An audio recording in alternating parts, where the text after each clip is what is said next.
regresa sangre oxigenada por las venas pulmonares hacia la aurícula izquierda, ventrículo izquierdo y por la arteria aorta envía la sangre oxigenada a toda la economía. Y por consiguiente llega a la célula y se le aporta el oxígeno a la célula para el metabolismo. Esa es una perfusión del lado izquierdo. O sea, en otra palabra, en cardiología, esto están hablando perfusión derecha y perfusión izquierda. Una bomba del corazón derecho, que es una bomba de baja presión, y una bomba del corazón izquierdo, que es una bomba de alta presión. Todo eso es perfusión, que lo han tocado bastante en fisiología cardiovascular. La función de difusión se produce en el intercambio a nivel del alveolo y el capilar, a nivel alveolo capilar, a nivel pulmonar. Ahí hay un intercambio gaseoso. El oxígeno va a ingresar del alveolo al capilar y el CO2 va a salir del capilar al alveolo. Y esa es una difusión netamente pasiva por gradiente de presiones. Entonces ahí vamos a aplicar la ley de Fick, ya vamos a ver más adelante. Lo mismo sucede a nivel capilar celular, ¿de acuerdo? Donde el oxígeno va a entrar a la célula por difusión, por el mismo sistema, difusión. Y el CO2 va a salir de la célula hacia la circulación capilar venoso por difusión. Entonces, la misma ley que se aplica a nivel alveolo capilar se aplica a nivel capilar celular. ¿De acuerdo? ¿Ok? Todo eso es un tema de difusión. Luego tenemos de que un alveolo ventilado, un alveolo perfundido, puede haber difusión. No va a existir difusión si no existen las dos funciones. Por ejemplo, yo tengo un alveolo ventilado más no perfundido, no existe difusión. Yo tengo un alveolo perfundido más no ventilado, tampoco existe difusión. Para que exista difusión tienen que haber las dos funciones. Eso es bien importante, ¿de acuerdo? Que vamos a hablar más adelante del shunt y todo ello, del espacio muerto y todo ello. ¿Ok? La otra función es la relación BQ. ¿Qué significa? Que hay una relación de ventilación y perfusión en cada unidad alveolo capilar. No todas las unidades alveolo capilares están igual de ventiladas que igual de perfundidas. Va a haber unidades que están más ventiladas en un momento determinado y menos perfundidas, y van a haber unidades que están menos ventiladas y más perfundidas. A eso le vamos a llamar la relación ventilación-perfusión, que va a tener sus matices propios que vamos a explicar más adelante. El transporte de los gases. El transporte de los gases, yo voy a transportar oxígeno desde el alveolo a la célula y voy a transportar CO2 de la célula al alveolo. Todo se involucra en el transporte de gases y el mejor transporte es la hemoglobina. Ahí hablaremos de la curva de oxidación de la hemoglobina. Y por último es la oxidación celular. El oxígeno que yo le cedo a la célula para que la célula, dentro de todos sus insumos, tenga un insumo más que es el oxígeno, que es parte de la fosforilación oxidativa, y se produzca la energía correspondiente. ¿De acuerdo? Esa es la oxigenación. Todas las células, cuando aumentan su metabolismo, entran en un estado hipercatabólico. Ese estado hipercatabólico hace que la célula consuma más oxígeno, así como otros nutrientes, obviamente, pero no estamos concentrando oxígeno y CO2. Consume más oxígeno. Al consumir más oxígeno, demanda más oxígeno. Entonces la célula demanda. Y el organismo le tiene que aportar el oxígeno y aporta el oxígeno. Mientras que este aporte satisface las demandas metabólicas de la célula, todo está compensado. Pero cuando este aporte no es capaz de satisfacer las demandas metabólicas, se produce obviamente el agotamiento y el cansancio en el caso del ejercicio. Y en el caso de la enfermedad se produce un desbalance fisiológico. Me explico. Yo puedo tener una hepatitis viral, yo puedo tener una glomerulonefritis, yo puedo tener una miastía, un problema de problema muscular, un desgarro, una hemorragia muscular, lo que sea. En esa célula que se produce en el hígado, una hepatitis, esa célula va a entrar en un estado hipercatabólico propio de la enfermedad de la hepatitis. Ese estado hipercatabólico hace que se incremente su metabolismo. Y al incrementarse su metabolismo, demanda obviamente mayores oxígeno y otros nutrientes. Por consiguiente, el organismo le aporta, y yo empiezo a hacer taquicardia, empiezo a hacer taquipnia y le aporto. Mientras que ese mecanismo compensatorio satisface esas demandas metabólicas que se han incrementado, yo estoy compensado, pero a expensas de mecanismos compensatorios. Y cuando ese mecanismo compensatorio no satisface las demandas, o sea, mejor dicho, el aporte que se genera, no satisface las demandas metabólicas, entonces entro en insuficiencia. Y me voy a producir insuficiencia renal, insuficiencia hepática, etc. Está claro, ¿no? ¿Ok? Entonces, esas son las funciones a grandes rasgos. Y vamos a ir explicando una por una. Este gráfico, olvídense esto de la parte del lado izquierdo, nos está diciendo lo mismo, ¿no? la función ventilatoria, que es el oxígeno que llega a este alveolo, es con una vía aérea permeable y una bomba respiratoria. ¿Qué es bomba respiratoria? Sistema nervioso central donde están dos núcleos, el centro respiratorio, dos núcleos nerviosos, que son el núcleo amniótico, el núcleo neumotáxico y dos grupos medulares, el grupo dorsal medular y el grupo ventral medular. Eso se llama centro respiratorio, que está ubicado en la protuberancia, bulbo y médula del sistema nervioso. Entonces está ubicado en esa zona. Y ese estamos hablando del centro respiratorio. Eso es bomba respiratoria. Y si esta bomba funciona adecuadamente y esta vía aérea funciona adecuadamente, el oxígeno va a llegar al alveolo. Luego este alveolo está perfundido en el lado derecho por la sangre venosa que viene por la arteria pulmonar, que viene obviamente de una función cardiovascular y con la hemoglobina, que es el mejor transportador del oxígeno, que viene de este ventrículo derecho y esta aurícula derecha que está recogiendo sangre de retorno venoso por intermedio de las venas cava superior inferior, producto del metabolismo celular. Esta es una perfusión derecha. Y la perfusión izquierda significa que se bombea sangre por las venas pulmonares, llega sangre a la aurícula izquierda, sangre oxigenada, ventrículo izquierda, y sale a la economía por la arteria aorta, obviamente, para aportar el oxígeno a esta célula. Esta es una perfusión del lado izquierdo. ¿Ok? Entonces tenemos perfusión, ¿no? Tanto en el lado derecho como en el lado izquierdo. Tenemos una difusión porque existe una perfusión y una ventilación. Si no hay ventilación y hay perfusión, no hay difusión. Si hay ventilación y no hay perfusión, tampoco hay difusión. Y el transporte fundamentalmente es que este oxígeno es llevado del alveolo a la célula y este CO2 es llevado de la célula al alveolo. Todo eso es transporte. Y la oxigenación celular es cuando este oxígeno que se libera fuera de la célula, el oxígeno ingresa a la célula por un transporte pasivo, por una difusión pasiva, básicamente, por grandes depresiones. Muy bien. La vía aérea incluye de la vía aérea superior. La nariz no está por gusto. Todos saben que ustedes que tiene una función. La función es dos funciones grandes. Filtrar partículas de gran calibre mediante los cilios y además de calentar o entibiar el aire, que es otra función. Cuando ustedes respiran profundamente por la nariz, entra un aire tibio, no siento, yo no percibo una diferencia en el aire. Pues si yo aspiro aire por la boca, siento rápidamente una columna de aire frío porque el aire no está caliente y entonces eso puede irritar la mucosa. Esas son sus dos grandes funciones que tiene el tema de la función de las fosas nasales. Por otro lado, tenemos nosotros de que cuando respiramos, lo que va a ocurrir es que esta glotis se va a cerrar y obviamente la vía aérea, la vía digestiva se cierra y la vía aérea se apertura. Y cuando deglutimos hace lo contrario. Básicamente se cierra la vía aérea y pasa por la vía digestiva el bolo alimenticio. Entonces hay una sincronización. Eso muchos pacientes la pierden. Por ejemplo, un paciente Alzheimer, un paciente que tiene parálisis del diafragma, un paciente que se empiezan a atorar.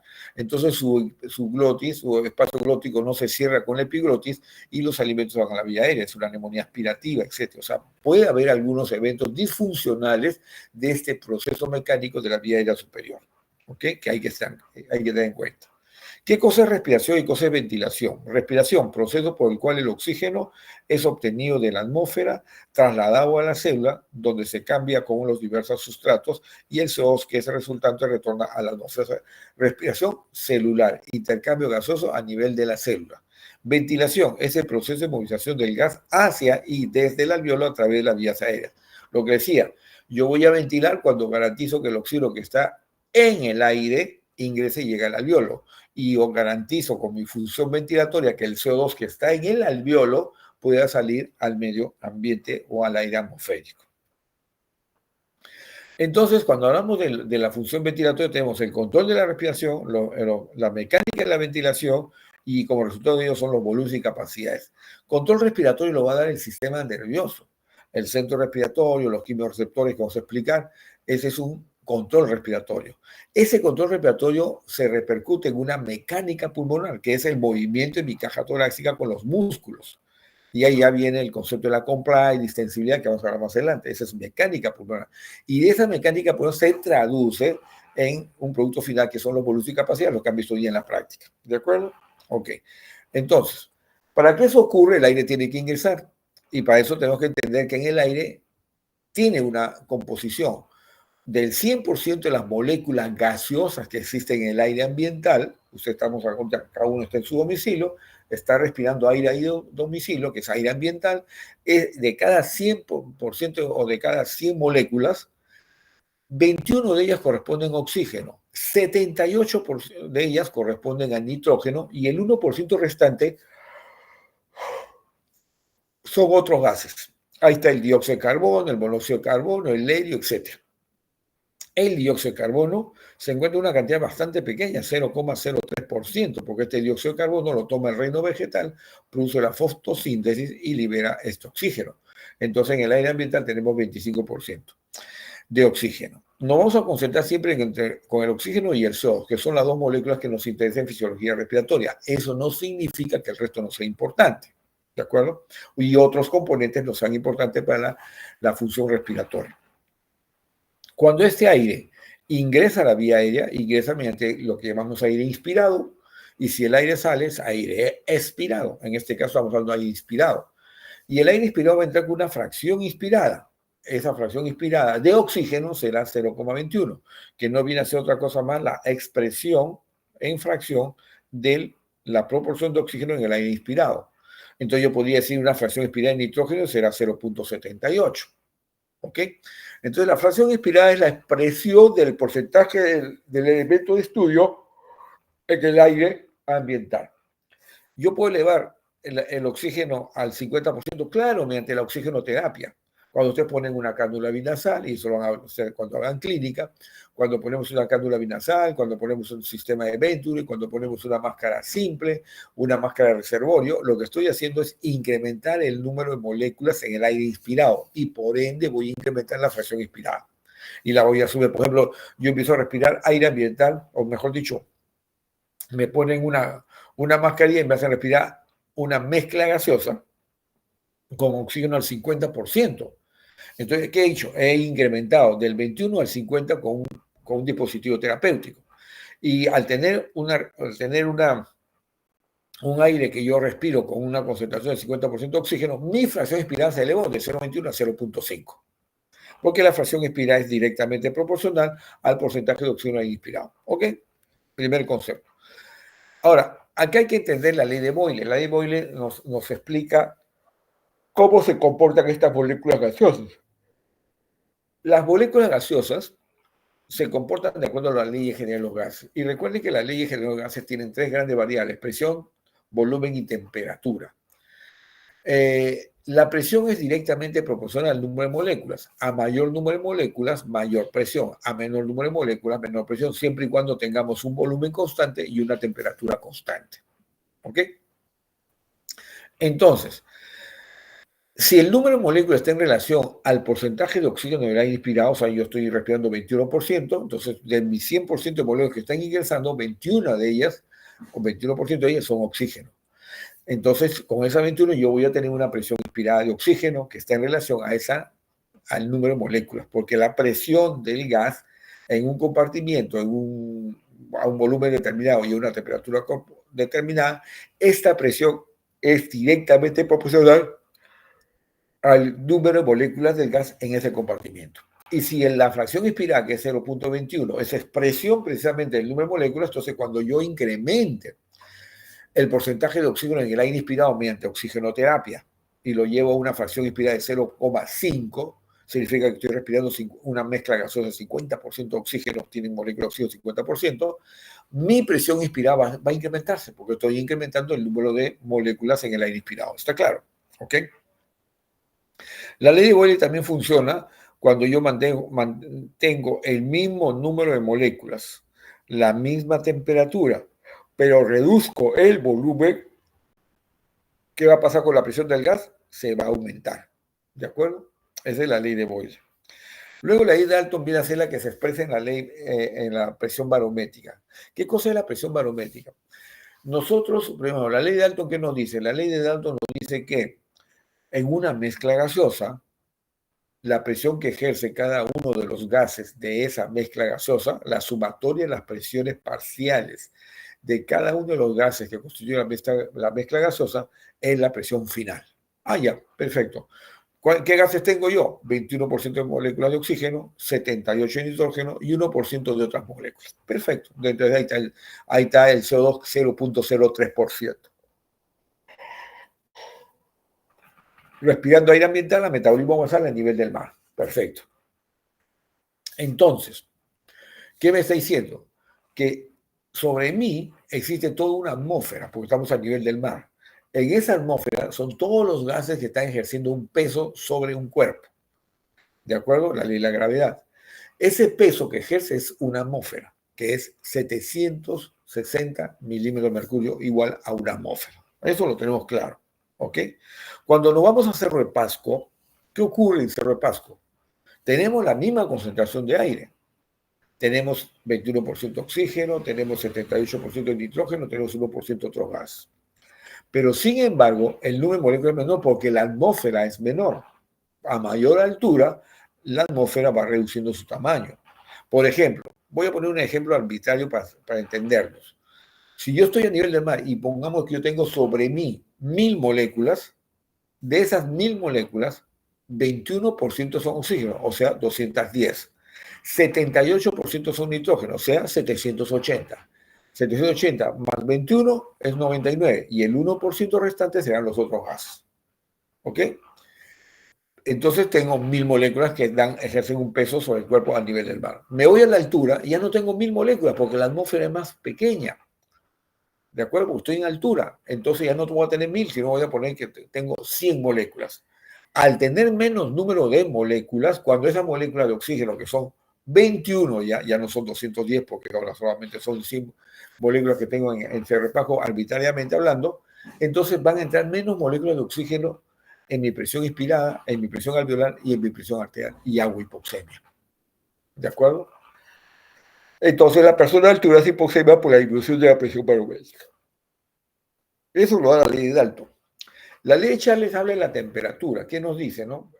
Ustedes ponen un Pyrex, le ponen un globo, lo ponen al Pyrex en la candela de su cocina y prenden la cocina.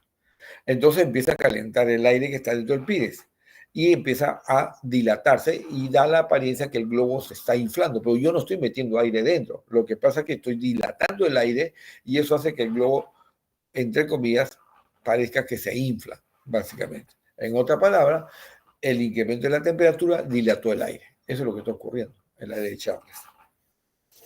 Si, por ejemplo, yo pongo un Pyrex y en vez de poner un globo que va a ceder a la presión, pongo una tapa de metal herméticamente cerrada. Y pongo el Pyrex en el calor. ¿Qué va a ocurrir? Aumenta la temperatura. Sigue aumentando la temperatura y va a llegar un momento que la presión está incrementándose dentro del Pyrex hasta que revienta y explota el Pyrex. Eso sucede con el balón de oxígeno en un incendio. Si no sacan el balón de oxígeno en un incendio, va a explotar. O tengo que desfogar, poner una válvula y que salga el gas para que no explote. ¿Ok? Muy bien. En conclusión tenemos eso, que la presión inspirada de oxígeno, que esta presión inspirada de oxígeno es igual a la presión barométrica menos la presión de vapor de agua multiplicado por la fracción inspirada de oxígeno. Hemos dicho, si yo incremento la fracción inspirada de oxígeno, incremento automáticamente la presión inspirada, o sea, son directamente proporcionales. Si yo incremento la presión barométrica o disminuyo la presión barométrica, voy a incrementar o disminuir la presión inspirada, o sea, también es directamente proporcional.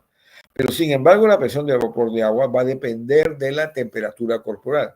Se describe que a 37 grados de temperatura corporal, que es lo fisiológicamente normal, mi presión de vapor de agua es de 47 milímetros de mercurio. Acá, a 37, 47. Entonces uno reemplaza, dice 760 menos presión de vapor de agua, que es 47, multiplicado por la presión inspirada, que es 0.25. Entonces tengo 760 menos 47 por 0.25, 713 por 0.21, que es la fracción inspirada. Si uno multiplica va a salir 150, 149 puntos y tanto, 150 milímetros de mercurio. Entonces, nosotros vamos a tener una presión inspirada de oxígeno de 150 milímetros de mercurio, ¿no? Si estamos respirando aire ambiental a una temperatura corporal de 37 grados centígrados y en metabolismo basal, fundamentalmente. ¿Ok? Pero resulta que esa presión, ese oxígeno tiene que seguir bajando y va a bajar hasta el alveolo. Y cuando llega al alveolo se expresa en presión alveolar de oxígeno. ¿Qué cosa es presión alveolar con A mayúscula? La presión alveolar de oxígeno es igual a la presión inspirada menos la presión arterial de CO2 entre una constante que es el 0,8, que es el índice respiratorio. Y el valor de la presión arterial de CO2 normalmente es 40 milímetros de mercurio. Entonces decimos, allá presión alveolar de oxígeno es 150, que es presión inspirada, menos 40 entre 0,8. 40 entre 0,8 es 50, 150 menos 50 es 100. Entonces decimos que la presión alveolar de oxígeno es 100 milímetros de mercurio. ¿Y cuánto es la presión arterial? Viene la pregunta. Entonces decimos, para calcular la presión arterial de oxígeno, tenemos la variable de gradiente alveolo arterial de oxígeno. ¿Qué cosa es gradiente alveolo arterial de oxígeno? Es la diferencia entre la presión alveolar de oxígeno y la presión arterial de oxígeno. Esa es la diferencia. Esa diferencial no puede ser más de 0 a 20 milímetros de mercurio, que es lo normal, desesperable. Pero cuando ya hablamos 30, 40, ya no es normal, básicamente. ¿Ok? Eso hay que tenerlo bastante claro. ¿Hay alguna pregunta hasta ahorita?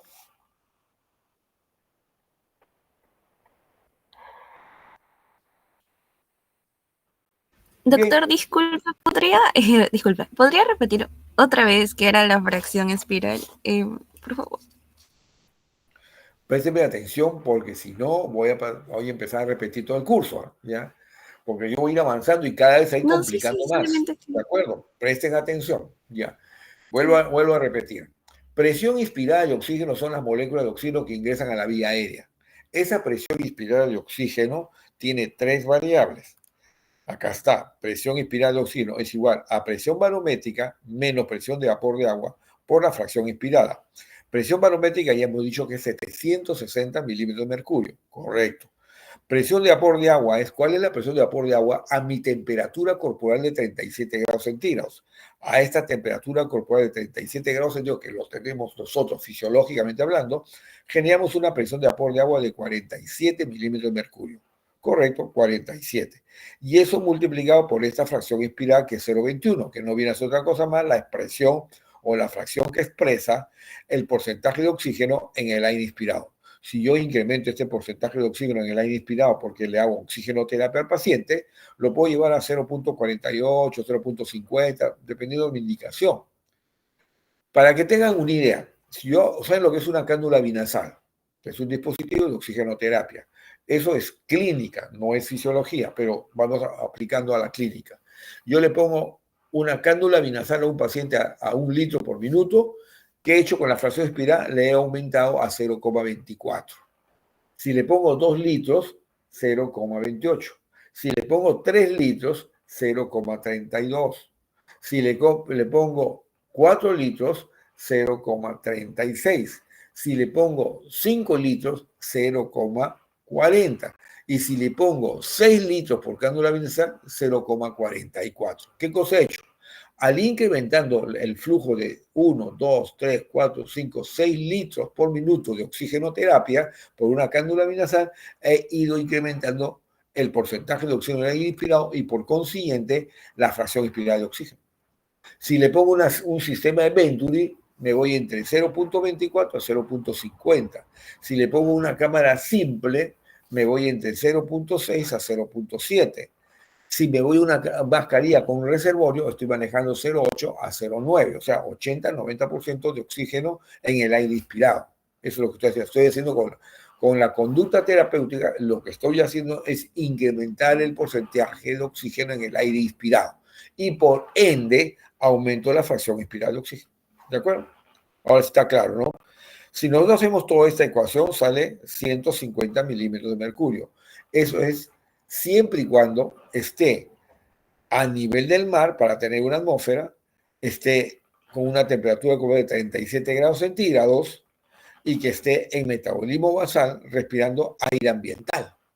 Esas son las condiciones. En esas condiciones que estamos cualquiera de nosotros, nuestra presión inspirada será 150. Pero estas moléculas de oxígeno siguen llegando al alveolo y cuando llegan al alveolo se va a llamar presión alveolar de oxígeno. Y para ello tengo que calcular la presión alveolar de oxígeno de la siguiente manera. Presión alveolar de oxígeno es igual a la presión inspirada de oxígeno menos la presión arterial con A minúsculo de CO2 entre una constante. ¿Cuánto es entonces la presión arterial de CO2 como un ejercicio fisiológico? Es 40 milímetros de mercurio. ¿Y cuánto es el índice respiratorio? 0.8 o 0,8 es el índice respiratorio.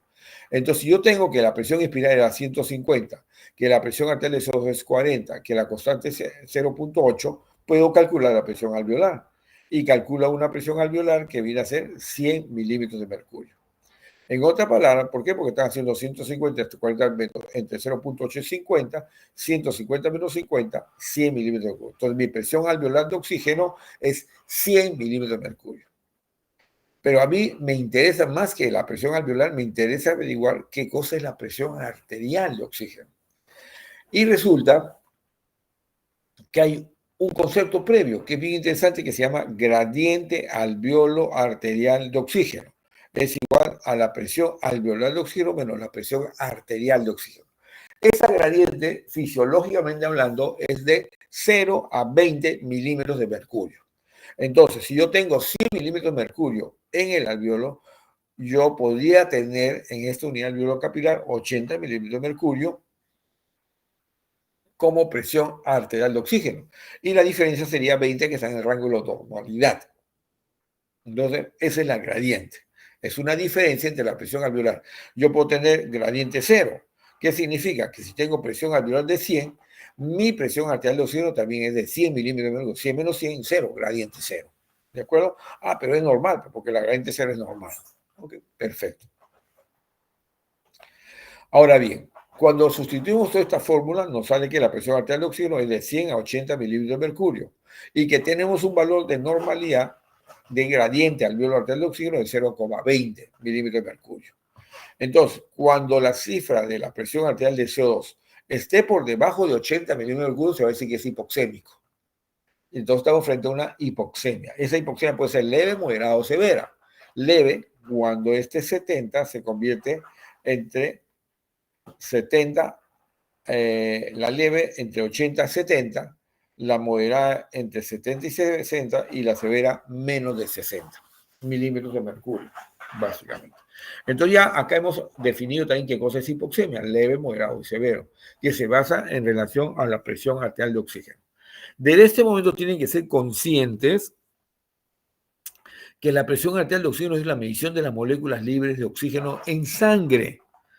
Yo también puedo tener en la cavidad oral, y eso se llamaría, obviamente, que tenga un bolo alimenticio con un paciente que no está deglutiendo, y ahí también tengo oxígeno, básicamente. ¿Ok? Cuando esta presión arterial de oxígeno desciende de 0,7, entonces significa, o de 0,6 significa que estamos en insuficiencia respiratoria. ¿Ok? Decíamos que el control de la respiración va a depender fundamentalmente de un núcleo, el núcleo del centro respiratorio. Entonces, esto ya lo hemos repetido. Acá está la presión alveolar de oxígeno, acá está la presión venosa de oxígeno y acá está la presión venosa arterial de oxígeno. Acá está la saturación arterial y acá debemos estar saturación venosa. Son cambios fisiológicos normales. Muy bien. ¿Qué es lo que ocurre? Que cuando viene la sangre por la por la arteria pulmonar y llega al alveolo, esa sangre viene con un valor de 40 milímetros de mercurio de oxígeno o viene con un valor de 80 milímetros de mercurio de presión venosa de CO2. ¿Ok? O viene, perdón, en 46. Y ese colección viene e ingresa a la unidad alveolar capilar. ¿Y qué va a pasar con el CO2? Va a salir del capilar al pulmón y el CO2 empieza a reducirse. Y se reduce significativamente hasta 0.25 segundos. Y ahí termina la inspiración y se produce el momento expiratorio. El oxígeno es algo similar, pero viene con una presión aproximadamente de 80 milímetros de mercurio. Perdón, acá está el oxígeno. El CO2 viene con 80 milimercurio, ingresa a la unidad y va a haber menor CO2 a nivel del alveolo, entonces, porque acá hay 40, entonces el CO2 empieza a salir del capilar al alveolo, fundamentalmente. Y este es el tiempo de tránsito, que es 0.25 segundos, que es el tiempo de tránsito, básicamente de la unidad alveolo capilar. Muy bien. En esta gráfica lo que pretendemos decir es de que este metabolismo celular es importante entenderlo porque está enviando señales de incremento, o perdón, de disminución de oxígeno a los quimiorreceptores centrales y periféricos y de incremento de CO2 a los quimiorreceptores periféricos, básicamente. Entonces, las detecciones de la disminución de oxígeno y el incremento de CO2 hacen que esta información se reciba y se envíe directamente al centro respiratorio. El centro respiratorio analizará y verá pertinente o no que se incremente la frecuencia respiratoria. Para ello, ¿qué es lo que va a hacer? Mediante este par craneal, que es el 9, va a hacer que este diafragma se contraiga. Al contraerse el diafragma, lo que está generando es una presión negativa dentro de la caja torácica y el aire se desplaza de un ambiente de mayor presión a un ambiente de menor presión. Eso es lo que ocurre fisiológicamente hablando. Y el aire ingresa. Y cuando el aire se expulsa, básicamente es cuando termina la expiración al final y se produce la inspiración. Entonces, el tiempo expiratorio es bastante, es mucho menos que el tiempo expiratorio. La inspiración dura menos que la expiración. La expiración es más prolongada, fisiológicamente hablando. Muy bien. Entonces, a eso que trabajan los quimiorreceptores se llama la bomba respiratoria o la bomba del sistema nervioso. Cuando se produce las alteraciones en la caja torácica, se produce la mecánica pulmonar y como consecuencia de esta mecánica pulmonar se está produciendo los volúmenes y capacidades, básicamente. Muy bien. Este es el centro respiratorio que ya hemos hablado. Ven ahí de que el centro respiratorio tiene bastante influencia en los quimiorreceptores que se encuentran en la carótida interna y el callado de la aorta. Tiene influencia de los intercostales. Acá vemos los intercostales como tienen influencia sobre este centro respiratorio. El núcleo, acá ustedes tienen un núcleo ventral y un núcleo dorsal. El núcleo dorsal es más autónomo y generalmente ese núcleo puede empezar a tener una actividad, por ejemplo, en una expiración forzada, en una inspiración máxima, básicamente, ¿no? Entonces, este centro respiratorio que está en la protuberancia bulbo-raquídeo y médula, tiene ciertas influencias no solamente de los quimiorreceptores periféricos, sino también de los quimiorreceptores centrales. Y los quimiorreceptores centrales, ¿dónde se encuentran? Se encuentran en la leptomeninge, el puente o de la protuberancia, y que están tomando los valores de pH, concentración de hidrogeniones pH,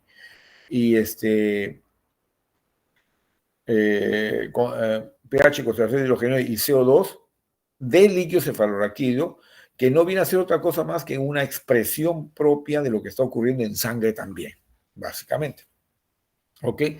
Y entonces el centro de peso está definiendo, hoy se está consumiendo el oxígeno porque estoy haciendo ejercicio y se está produciendo CO2 porque hay un incremento del metabolismo de los músculos por en el ejercicio y están produciendo CO2.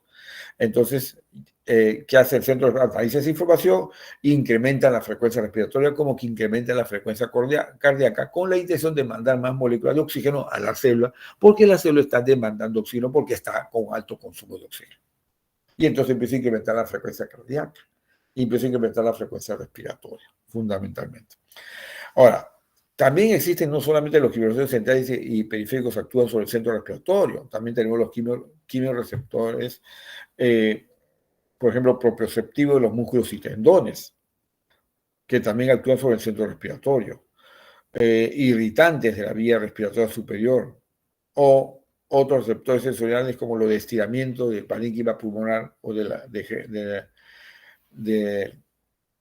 reflejo de Henning-Brewer, por ejemplo, que es de estiramiento del parénquima pulmonar. Entonces tenemos que hay influencia de diferentes componentes de este centro respiratorio y que lo comandan. ¿Ok? Entonces, y ese es el centro respiratorio. Acá vemos lo mismo, la corteza cerebral, porque la corteza es la voluntad y yo voluntariamente le digo, detente, deja de respirar y aguanto la respiración 10 segundos y tengo que respirar, obviamente, porque el impulso me está diciendo, se ha consumido el oxígeno, tienes que respirar y yo no quiero respirar, se ha consumido el oxígeno y va a llegar un momento que es tan fuerte que voy a tener que respirar, básicamente. ¿Ok?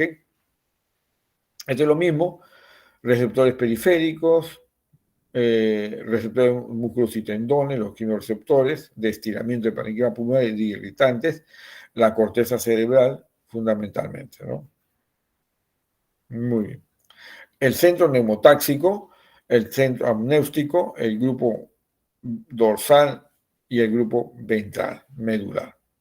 Recibe información del glosofaríngeo y vago de los quimioreceptores periféricos, que se está consumiendo el oxígeno. Lo que hemos hablado, porque está en una actividad física. Entonces, le manda la información al núcleo dorsal, segmentario dorsal de la médula, y él tiene que ser estimulado por el núcleo amnéustico, estimulado por el amnéustico. Al estimular por el amnéustico, la persona va a incrementar su frecuencia respiratoria y también a veces puede incrementar algunos productos, ¿no?, para ser consumidos, por ejemplo, vitaminas, etc. ¿Ok? Puede incrementarse como producto de este incremento del metabolismo celular. ¿Okay? Y estos centros respiratorios, estos núcleos del centro respiratorio, tienen cierta ubicación dentro del, tienen cierta representatividad anatómica.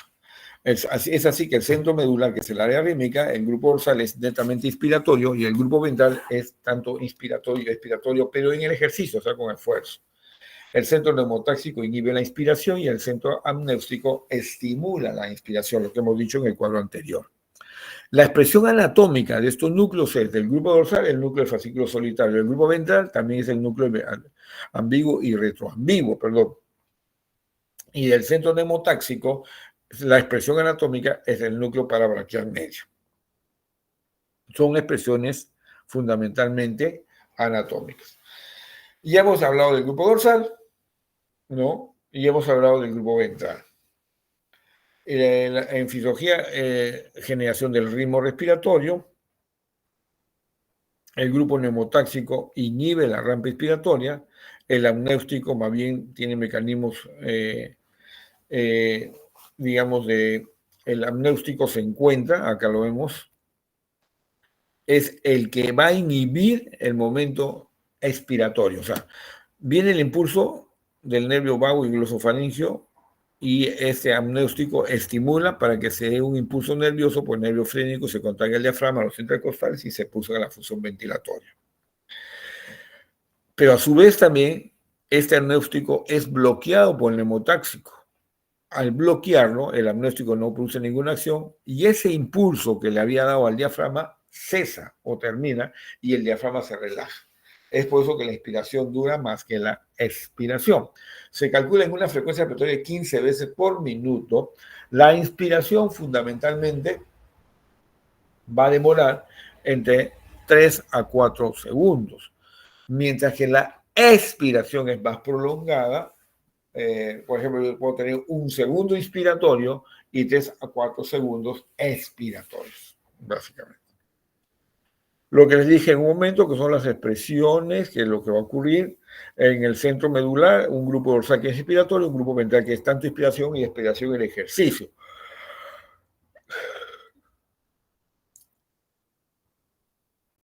Perdón. Tenemos el centro neumotáxico que inhibe la inspiración y el amnéustico que estimula la inspiración, que ya hemos hablado. La expresión anatómica del centro dorsal, núcleo del fascículo solitario y el grupo ventral, el núcleo ambiguo y retroambiguo, y en el centro neumotáxico, el núcleo parabraquial medio. Entonces tenemos un grupo dorsal y un grupo ventral. El grupo dorsal claramente dice controla la rampa inspiratoria y el grupo ventral nos dice asociado a los diferentes núcleos de la médula oblonga y posee tanto células inspiratorias y expiratorias, fundamentalmente. Esto es lo mismo, grupo neumotáxico, grupo amnéustico y grupo ventral. Es lo mismo en fisiología respiratoria. Está llevándose la información de los músculos intercostales al centro respiratorio, fundamentalmente. Y el nervio vago es un componente neural importante en esta fisiología. El nervio vago del parasimpático, fundamentalmente, ¿no? El nervio vago es importante, regulador del sistema cardiopulmonar. Tiene un reflejo de Helling-Breuer, inervación de la sensorial de las vías aéreas y los quimioreceptores y varoreceptores anatómicos que no existen, obviamente, porque están preparando para el examen. Tenemos un broncomotor y secreción bronquial, fundamentalmente, ¿no? Que la comunidad está reclamando. Las vías ascendentes de los quimioreceptores, ramas parasimpáticas del nervio vago y glosofárico se dirigen al área rítmica. En las vías descendentes, los axones de las neuronas del núcleo del fascículo solitario se dirigen a las motoneuronas del nervio frénico y a las del núcleo ambiguo y retroambiguo, y las neuronas motoras de los músculos respiratorios y accesorios de la respiración. Básicamente. Este es un resumen. El anemotáxico en la parte superior más alta, el amnéustico, y luego tenemos ya lo de Cajamarca que viene a hacer la visita propiamente dicha, y ese puede dar un presente para algunos de nuestros invitados. ¿Okay? Ahí tenemos los quimioreceptores que dan el estímulo. El diafragma más bien es un estímulo que se va a producir. Se va a estimular la contracción diafragmática y la contracción del básicamente los músculos intercostales, ¿no? Actúan también ahí. El área rítmica controla el rítmico básico de la respiración y existen neuronas inspiratorias y expiratorias. Los impulsos inspiratorios duran 2 segundos y alcanzan al diafragma por medio de los nervios frénicos y los intercostales externos, mientras que los impulsos expiratorios demoran 3 segundos y promueven la contracción de los músculos intercostales internos y de los rectos y oblicuos abdominales, disminuyendo la cavidad torácica y dando lugar a una expiración forzada. El área neumotáxica, por consiguiente, su función es limitar la inspiración. Esa es la función.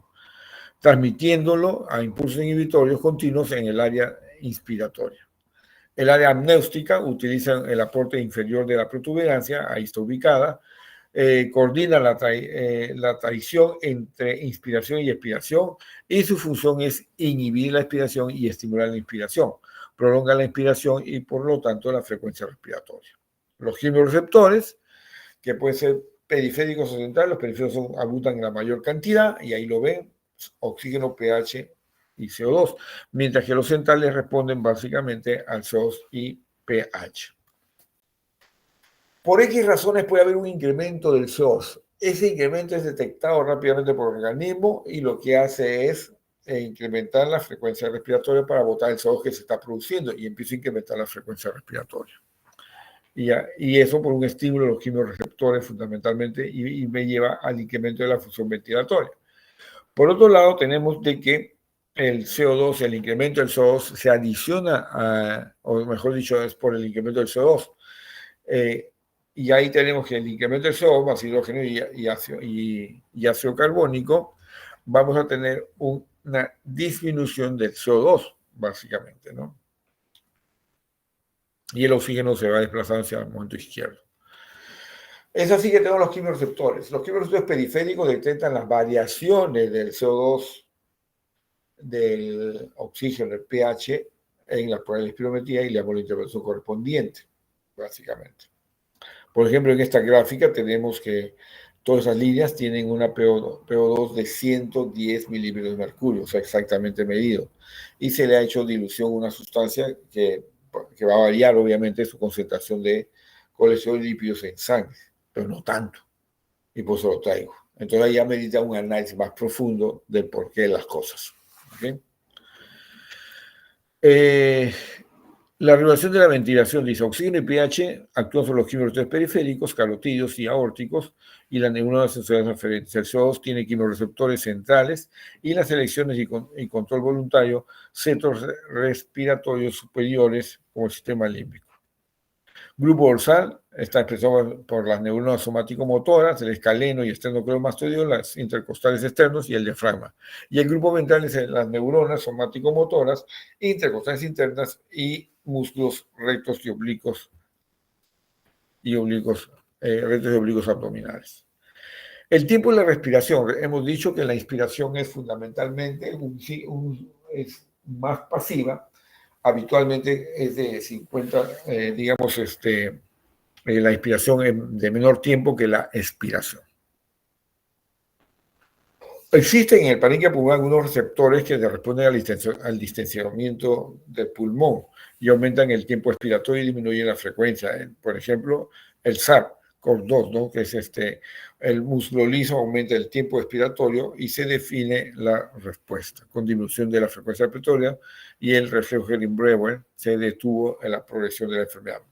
Los mecanorreceptores también pues, son otras opciones que deberíamos tener, ¿no? Entonces tenemos ahí los receptores Henning-Brewer para una inspiración y el reflejo de un Henning-Brewer, y el otro viene a ser el de deflación, ¿no? Básicamente, que es el otro reflejo. Acá están algunos de los receptores yustacapilares, ¿no? Yustalviolares, donde el receptor J, que se expresa en las paredes capilares y aventureras de la disnea, ¿no? Irritantes que responden a poluantes y a temperatura, y los superiores que responden a estímulos mecánicos o químicos en forma de células epiteliales, básicamente.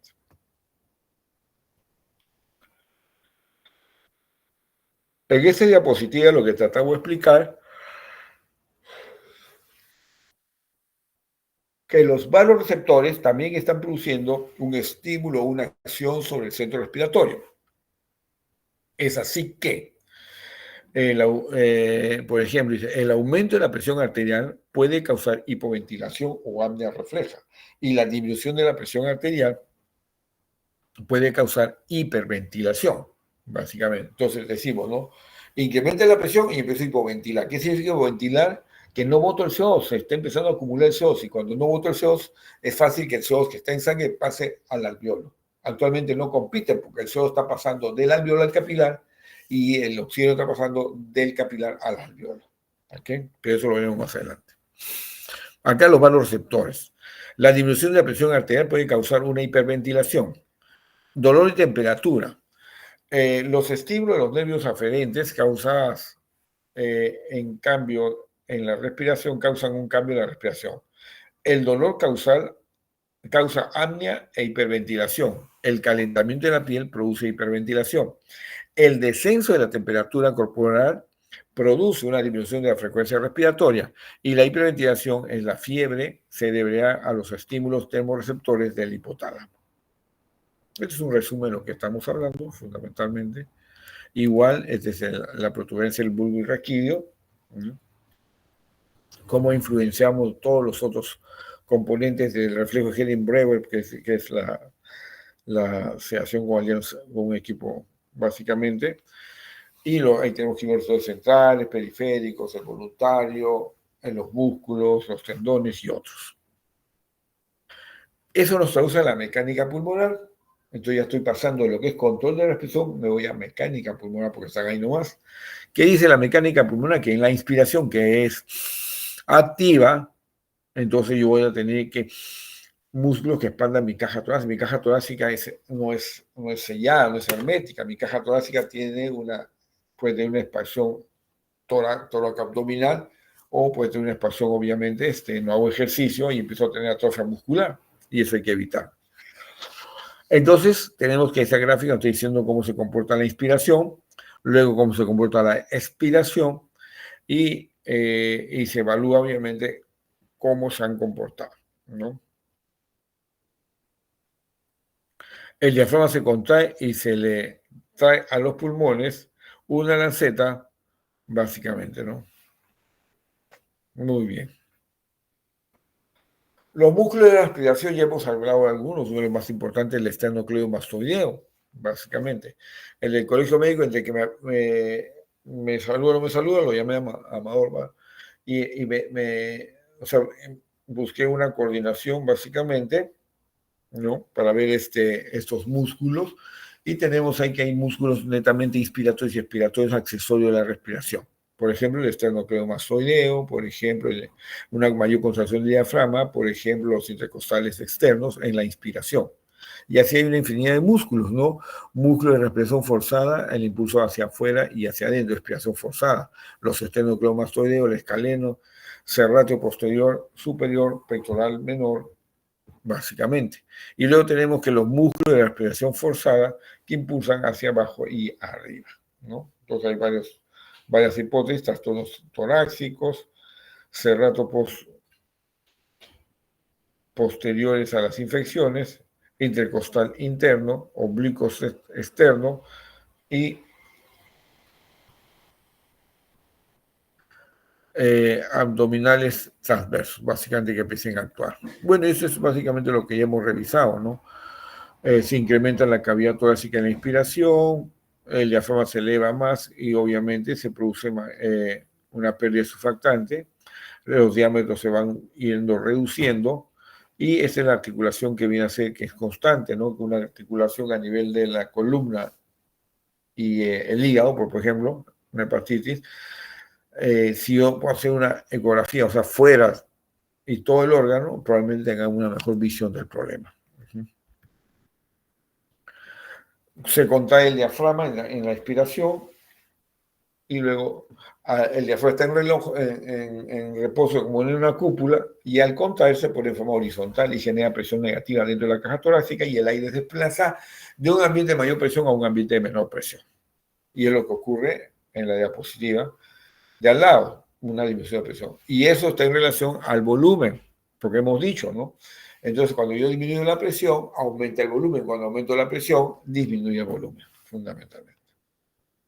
Estos ya son los músculos de la respiración, músculos de la inspiración forzada. El esternocleidomastoideo, el escaleno serrato anterior, intercostales externos. Y de la expiración tenemos los intercostales internos, transversos torácicos, oblicuos y mentoría. Muy bien. Estamos con el tema de la mecánica pulmonar. Recuerden que ahí tocamos el tema en un momento y ahí viene el tema de la mecánica pulmonar. Fisiología respiratoria, ustedes tienen que hay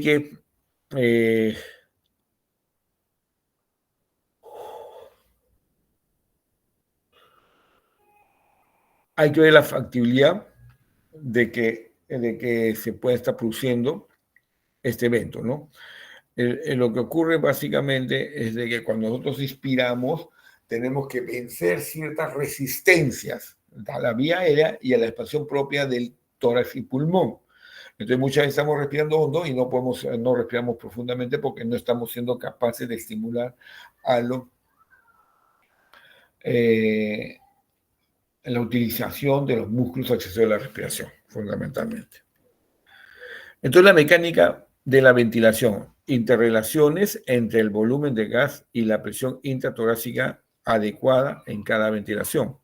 Estudia las propiedades mecánicas del pulmón y de la caja torácica.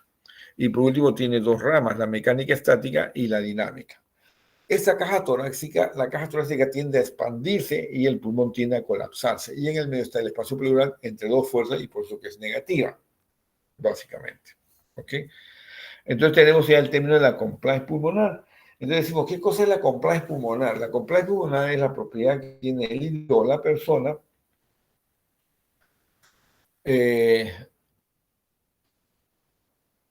y la relación que tiene la persona en vencer sus propias resistencias. Yo quiero vencer mi resistencia a la vía aérea y quiero vencer mi resistencia a la expansión pulmonar, porque puede ser que tenga algo que no me permita tener una buena expansión, entonces me quiero ir a la normalidad.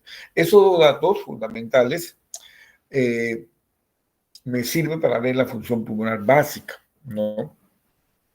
Como vamos a ver más adelante. No voy a detenerme mucho en esta parte de la mecánica ventilatoria, porque la mecánica es la presión que yo necesito para vencer resistencia fundamentalmente.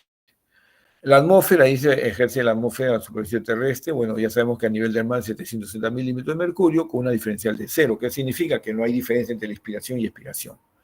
Y la expiración tiene 0 centímetros de agua y al fin de la expiración 0 centímetros de agua. Luego tenemos la intramuscular o intraalveolar. Entonces tenemos que menos 1 a menos 2 centímetros de agua y más 1 más 2 o 0. Más 1 más 2 fundamentalmente viene a ser que esto tiene una evaluación intermedia, ¿no? Fundamentalmente. Luego tenemos el espacio intrapleural intratorácica y la transpulmonar. Nosotros sabemos que el alveolo tiende a colapsarse y no se colapsa por la superficie intercostal, la tensión superficial que existe en el tapizaje de las paredes del alveolo, fundamentalmente, ¿no? Por otro lado, sabemos que el espacio pleural maneja presión negativa. ¿Por qué? Porque la caja torácica tiende a expandirse y el pulmón tiende a colapsarse, fundamentalmente, ¿no? Esto también lo hemos visto en términos de fisiológicos, cuando la persona respira normalmente, inicio de la inspiración, y luego viene la persona, empieza a hacer una inspiración forzada al inicio de la inspiración o al inicio de la expiración. Y hago una expiración forzada y tomo un volumen determinado, y al fin de cuentas me está saliendo el único volumen.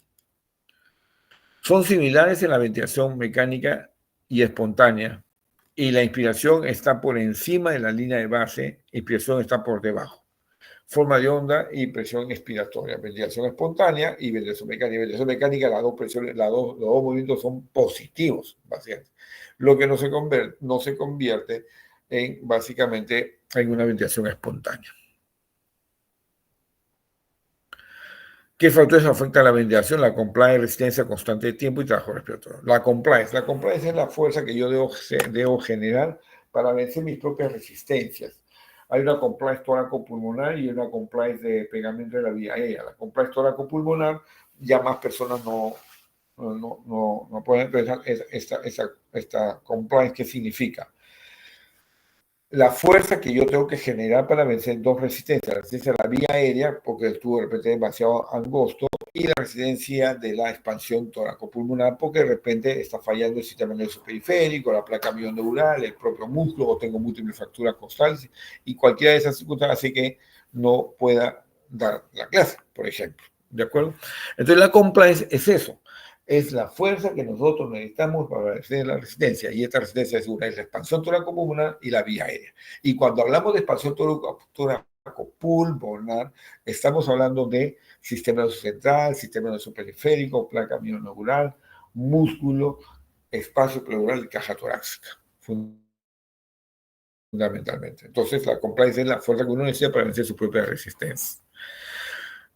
La compliance se refiere al intercambio de volumen en un sistema cerrado respecto al cambio de presión. En otra palabra, me lleva una constante, ¿no? ¿Cuánto me dan de líquido por tanto de que uno pueda tener una presión, básicamente? El pulmón con un mayor compliance será más fácil de distender.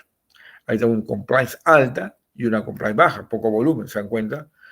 A una misma P de distensión, o sea, el pulmón de distensión, un pulmón con mayor compliance tendrá un volumen mayor, porque obviamente al tener mayor volumen, mayor presión inspirada, mayor molécula de oxígeno. Y va a tener mayor volumen, tendrá su volumen mayor, porque uno menor que la compliance. ¿Ok? Esa es la compliance. Entonces, la compliance normal, la del medio, y cuando elevamos la compliance a la izquierda o cuando disminuimos la compliance hacia la parte inferior. ¿Ok? La expiración es externa de esta compliance y la inspiración es la línea interna. Entonces, lo normal es en el medio. Cuando inspiramos, entonces, o cuando expiramos, tenemos mayores opciones, porque obviamente es mayor número de personas. Entonces, cuando nosotros decimos compliance aumentada, ¿qué significa? Que yo puedo estar usando la misma fuerza, pero como tengo una compliance aumentada, voy a encontrar a menor distensibilidad, es una compliance aumentada. O mayor distensibilidad es una compliance aumentada. Igual sucede a nivel de la disminución, compliance disminuida, básicamente.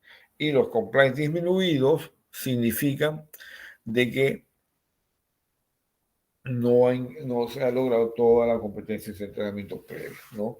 La compliance tóraco-pulmonar puede estar disminuida y requerimos, obviamente, mejorar esa compliance. Elasticidad pulmonar. La elasticidad pulmonar no es lo mismo que la compliance pulmonar. La elasticidad significa esa disposición que tiene el parénquima pulmonar de expandirse y poder llenarse de un volumen determinado. Pero primero vayamos a qué es ese tema de expansión y ver después el motor. Entonces, cuando el pulmón en reposo tiene un tamaño, puede aumentar tan significativamente por esta fibra elástica, correcto, y cuando regresa a su punto de origen. Pero cabe la posibilidad que la vez eso no ocurre, de repente me sale un color de cabello diferente, azul, por ejemplo, y lo utiliza, y entonces por consiguiente tiene otra diferencia, ¿no? El tema de la elasticidad del parénquima pulmonar es la propiedad que tiene el cuerpo de volver a su tamaño original luego ser distendido. Ejemplo, una liga. Yo tengo una liga, le pongo una fuerza, aumento el tamaño, mientras que aumento la fuerza, suelto la fuerza y la liga regresa a su tamaño normal. Esa es una función elástica, que es diferente a la compliance, porque yo puedo tener una compliance aumentada, elasticidad disminuida, o puedo tener una compliance disminuida con elasticidad disminuida o elasticidad aumentada, dependiendo obviamente de la condición de la enfermedad. Y eso lo vamos a ver por enfermedad. Muy bien. La tensión superficial es el surfactante que lo libera el neumocito tipo 2. Del 100% de neumocitos, el neumocito tipo 1 corresponde al 93-95%. Y de los neumocitos tipo 2, más o menos se encuentran en el 5 a 8% aproximadamente. El neumocito tipo 2 es el que se encarga de producir el surfactante y con eso evitar que el pulmón se colapse. Mientras que el neumocito tipo 1 es el encargado del intercambio gasoso. Esta tensión superficial es gracias a un tensor activo. El alveolo está recubierto con una capa de líquido, lo que crea una interfase agua-líquido donde se genera la tensión superficial. La tensión superficial tiende a incrementar las presiones elásticas del pulmón generadas en cualquier volumen. Eso ya hemos hablado, tensión superficial y sustancia surfactante, aplicación de la mecánica de fluidos, también hemos hablado, y ahí viene un poco de los tipos de movimiento de fluidos. Un tipo laminar, la velocidad promedio es la misma de la velocidad de pico del centro de trabajo. Un flujo turbulento, generalmente en una bifurcación, ¿no? Y eso más o menos unos flujos que se pueden contar. La resistencia en la vía aérea es difícil de ser evaluada y por consiguiente una de las maneras que evaluamos la resistencia es mediante el flujo. Así es que podemos decir que aquellos pacientes, por ejemplo, que disminuyen el flujo de la vía aérea en una flujometría, podrían estar incrementando su resistencia. Tendría que hacer la asociación clínica correspondiente. Esa es la resistencia. El radio se reduce a la mitad, el R aumenta 16 veces, la duplicidad de la longitud de R se duplica, y lo que afecta la relación presión-flujo es la viscosidad. La resistencia de la vía aérea es lo que dijo un momento. Durante la respiración corriente, el flujo es altamente turbulento en tráquea, menos turbulento en bronquios pequeños y laminar de la vía aérea periférica. A medida que aumenta la secreción transversal total de la vía aérea, disminuye la velocidad y el flujo tiende a ser menos turbulento. En la respiración normal, el 80% de la resistencia al flujo lo dan las vías aéreas menores de 2 milímetros de diámetro, fundamentalmente.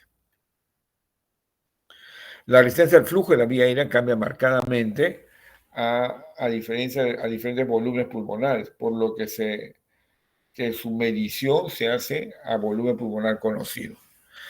A disminución de volúmenes hay un aumento de la resistencia y viceversa.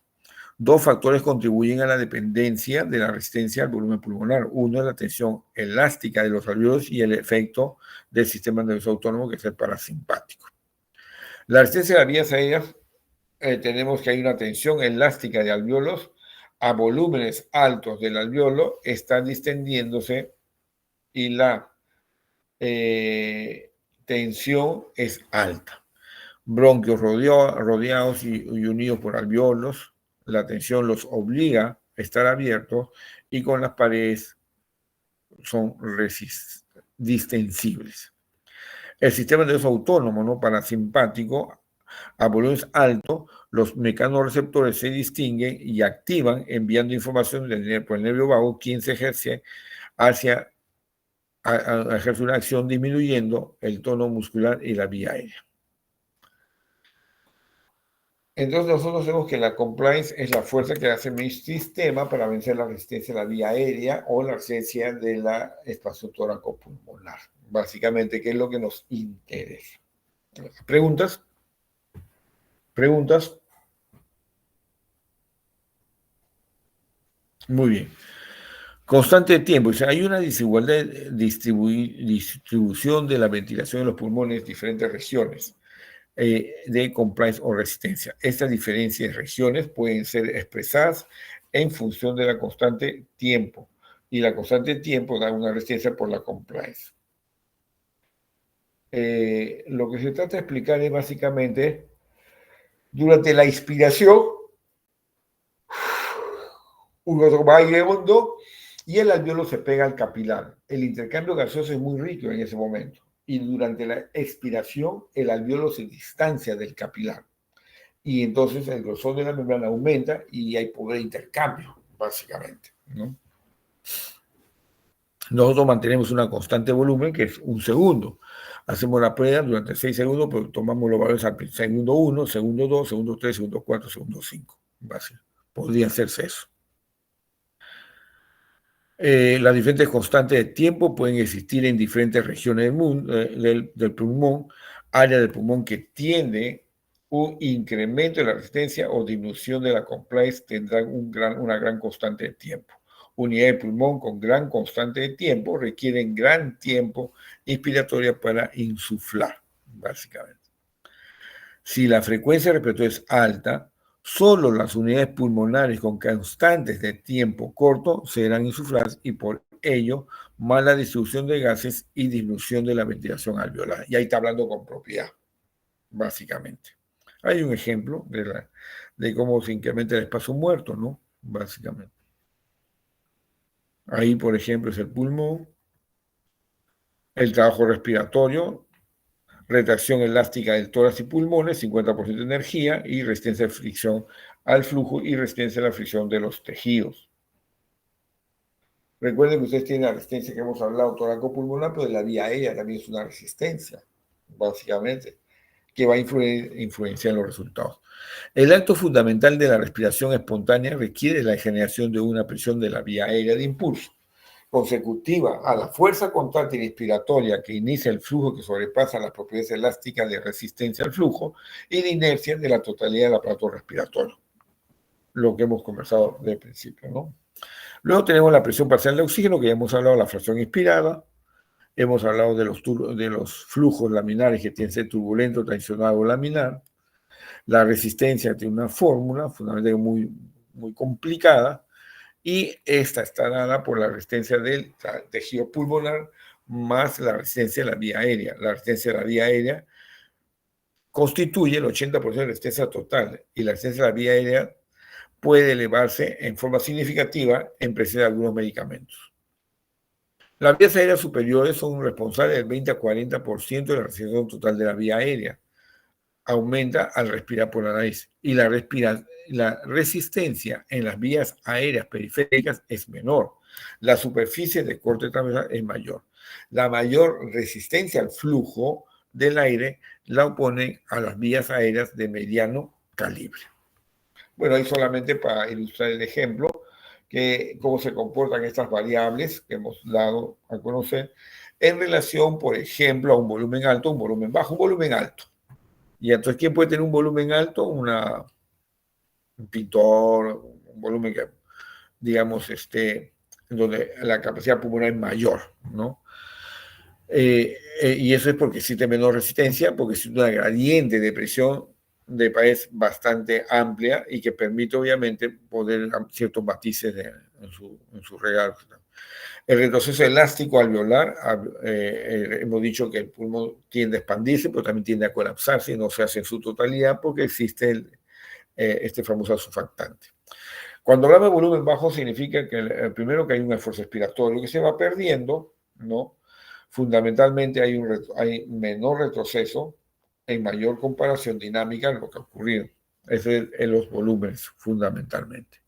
Entonces tenemos resistencia aumentada, resistencia disminuida. La resistencia aumentada básicamente lo está dando un prototipo de informe neurológico, viene a ser las alteraciones del del estímulo parasimpático, y el parasimpático es el nervio vago, fundamentalmente, ¿no?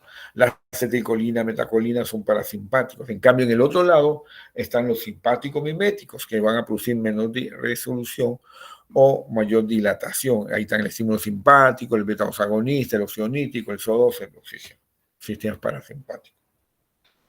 Entonces, este es el punto de balance elástico. El punto de balance elástico es el momento en que nadie se moviliza. O sea, el punto de balance elástico, no hay ninguna diferencia entre la presión atmosférica y la presión intratorácica. Eso es cero, o sea, no hay diferencia.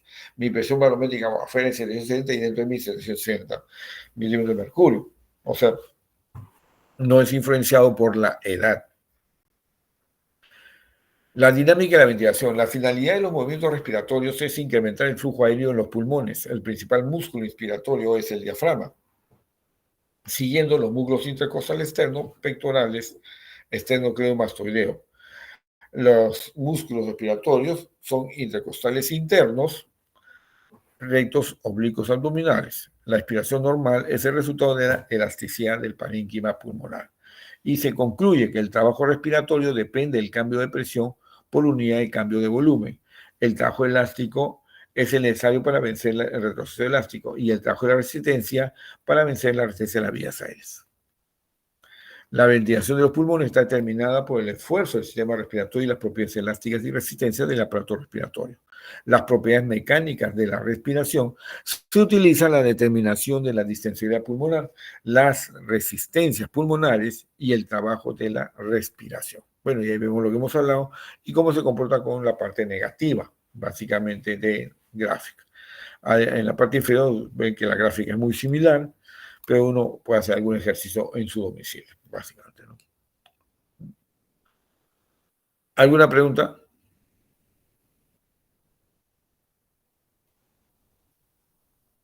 Ninguna.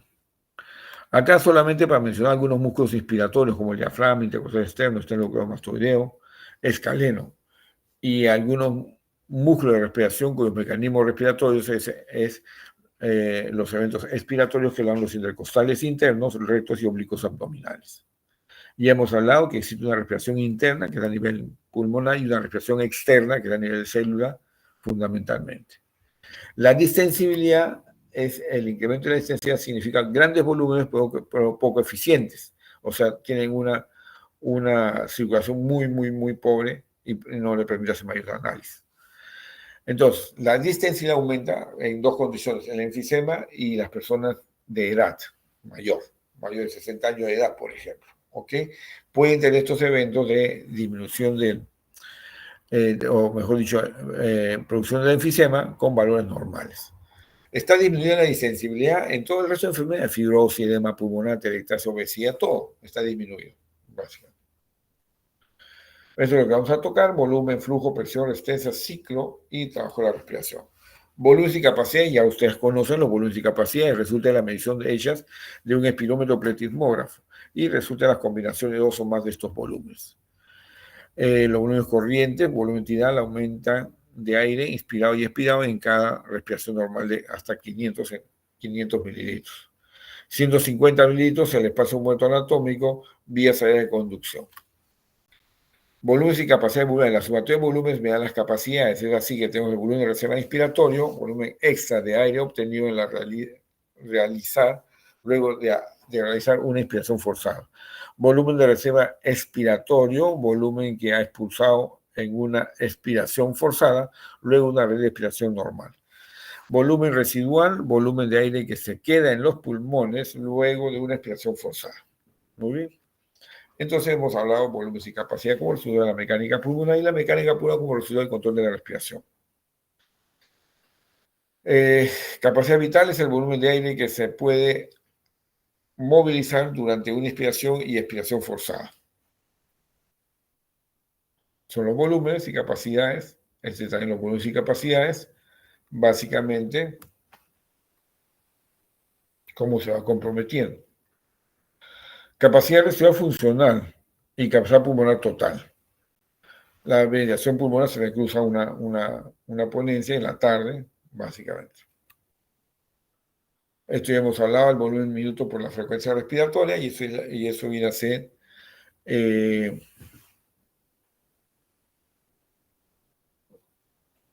cuando hablamos de, por ejemplo, el volumen minuto es igual al volumen tidal por la frecuencia respiratoria, ¿no?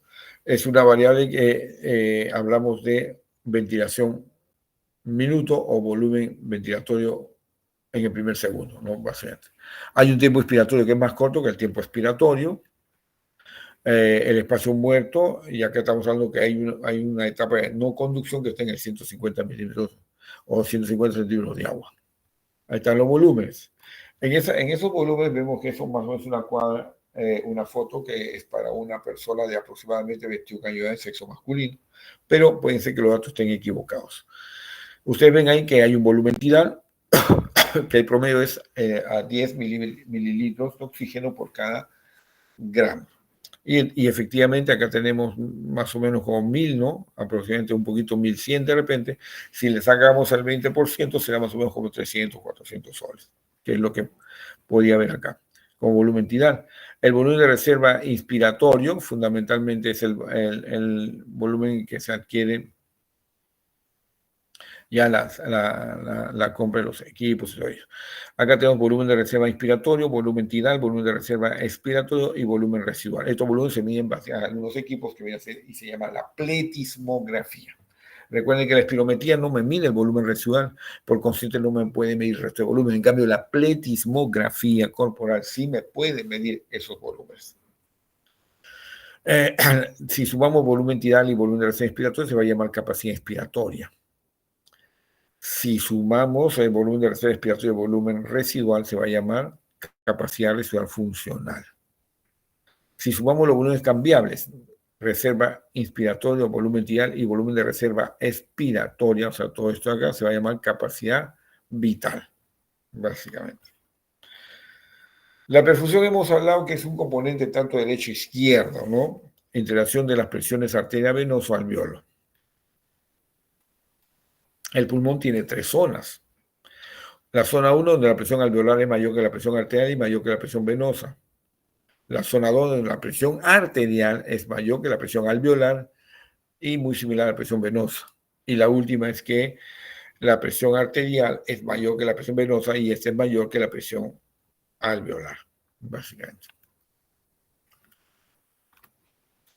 Ahora vemos ahí también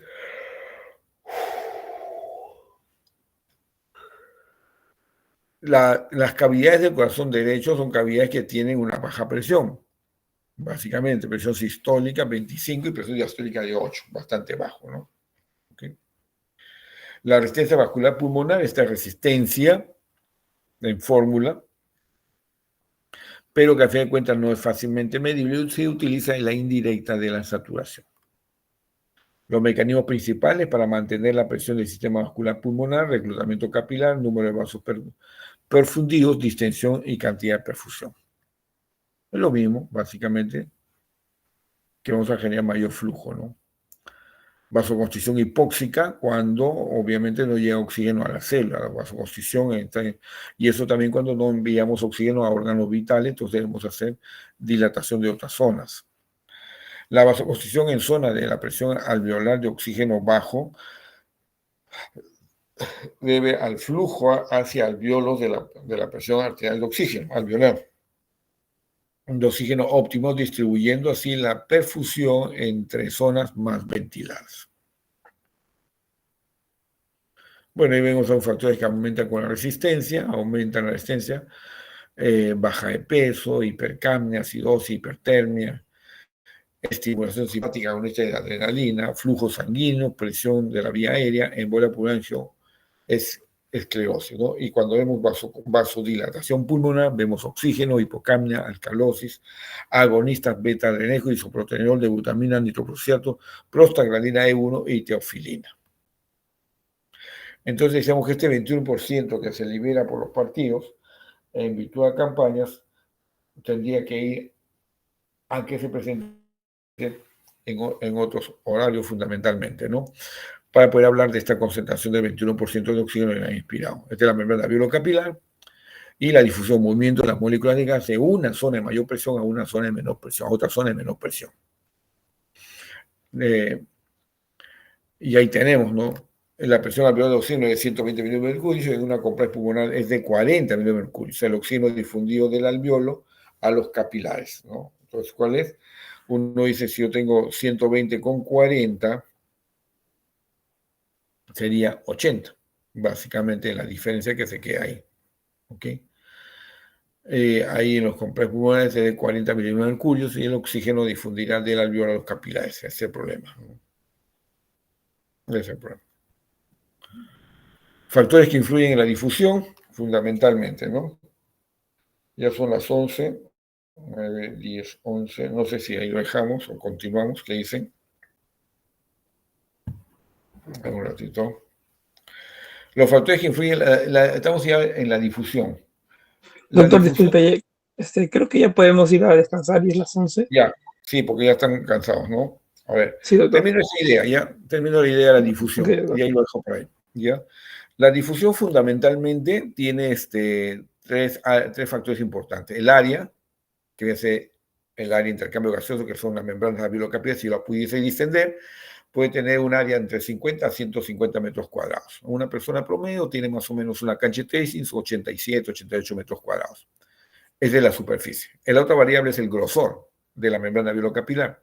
Y la tercera variable importante es el coeficiente de difusión, que está en relación a la solubilidad del gas y a la conductividad del gas con la membrana. Cuanto más soluble, mayor velocidad y obviamente va a difundir por gradiente de presiones. Ese último, que dice coeficiente de difusión, va junto con lo que dicen las presiones del gas, fundamentalmente. Entonces tengo tres variables. El coeficiente de difusión y en relación a la presión del gas, y me da una velocidad de difusión de acuerdo a la solubilidad y la conductibilidad. A más soluble, más rápido difunde el gas. En menos tiempo llega de un extremo al otro extremo y maneja un tiempo de equilibrio. El otro es el área de superficie, el otro viene a ser el grosor de la membrana, básicamente. Y eso hace que haya todas estas presiones parciales, fundamentalmente. Y a nivel alveolar capilar se va a manejar esta ley de la ley de Fick, la ley de difusión. Área de superficie, coeficiente de difusión y distancia recorrida. Y para terminar, esa última gráfica. ¿Qué significa? Que si yo vengo con una presión de 40 milímetros de mercurio a nivel de la arteria pulmonar, sangre venosa hacia la unidad alveolo-capilar, llega en 40, que son estas moléculas libres de oxígeno. El oxígeno que tiene en el alveolo, que tenía 100, que hemos hablado, va a pasar hasta que se equipara en ambos lados de la presión, cuando ya es 100, porque este 40 va a ir aumentando 50, 60, 70, 80, 90, 100. Una vez que llega a 100, se termina la difusión, porque la presión en el alveolo es 100 y la presión en la arteria es 100, capilar arterial, vena pulmonar. En ese momento se detiene la difusión. ¿En qué tiempo ocurre eso? En 0.25 segundos. El resto es tiempo de tránsito. Y sale la unidad con una presión de oxígeno de 100 milímetros de mercurio y con esa presión de 100 yo puedo saturar mi hemoglobina, lo que hablamos hoy día, al 100%. Esa es la ley de la difusión. Y se mide mediante esta prueba de difusión, que es la que yo les he puesto en algunas de las pruebas hoy día. Entonces, la prueba de difusión, ¿qué significa? La hago con el monóxido de carbono. Se hace una inspiración única de la mezcla diluida de monóxido de carbono, se mantiene la presión por 10 segundos, el monóxido atraviesa la membrana y se liga al alveolo.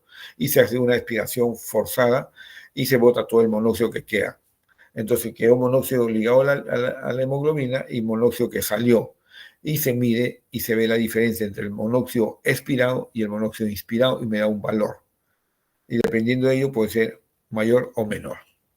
Y acá se ven los componentes. El componente de la prueba, área de intercambio, distancia recorrida o grosor de membrana, presión parcial, en este caso el monóxido, y en el componente de la sangre, si es que existe un flujo, que normalmente lo debe existir si tengo buena presión, y la concentración de hemoglobina, porque se necesita la hemoglobina como el transportador más importante.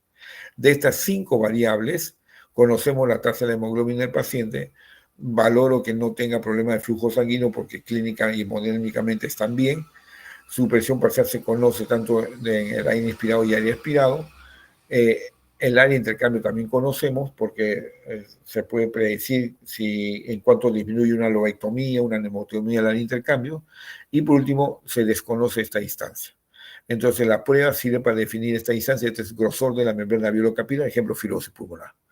De las 5 variables conocemos 4, entonces la que se desconoce es la que se va a trabajar, básicamente. Y de ahí entramos a lo que es relación BECO. Muy bien, quedamos ahí nomás, ¿ya? Más bien, el día de mañana, ¿qué hacemos la clase? Ustedes van a estar en la facultad. Yo probablemente,